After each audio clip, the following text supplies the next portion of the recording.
দিল্লী হিমন্ত বিশ্ব শৰ্মাৰ চৰকাৰ অসমত দিছপুৰত এতিয়া যদি এখন ৰেলগাড়ী আছে ৰেলগাড়ীৰ আগত মোদী আছে পিছত মই আছো ৰেলগাড়ীখন গৈ থাকিব সুৰেশ বৰা লগত থাকিব ৰেলগাড়ীখন 120 স্পীডত চলিব কিন্তু ৰেলৰ আগত ডাব্বা হ'ব মোদী আৰু হিমন্ত বিশ্ব শৰ্মাৰ পিছফালে যদি প্ৰদ্যুৎ বৰদলৈৰ ইঞ্জিন লাগে কাম হ'ব নেকি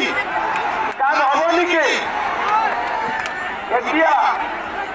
যেতিয়া ইলেকশ্যন হয় কংগ্ৰেছ বিলাকে কি কয়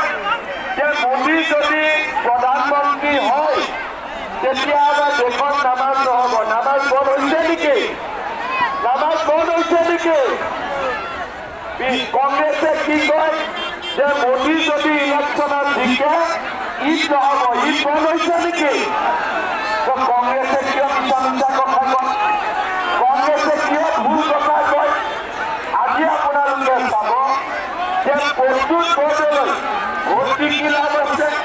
প্ৰদ্যুৎ বৰদলৈ ইলেকশ্যনৰ আগতে 3 মাহ ধৰি মোৰ লগত যোগাযোগ কৰি আছিলে যে মই পাৰিলে যদি মই কংগ্ৰেছৰ টিকট নাপাওঁ মোক বিজেপি টিকেটৰ ব্যৱস্থা কৰি দিয়ক আজিতো চবেই গম পায় নে নাপায় প্ৰদ্যুৎ বৰদলৈ যে জিকিলেও বেছিদিন কংগ্ৰেছত নাথাকে আকৌ বিজেপিতে গুচি যাব এইটো গম পায় নে নাপায় চবেইটো গম পায় গতিকে বেক চাইডৰ পৰা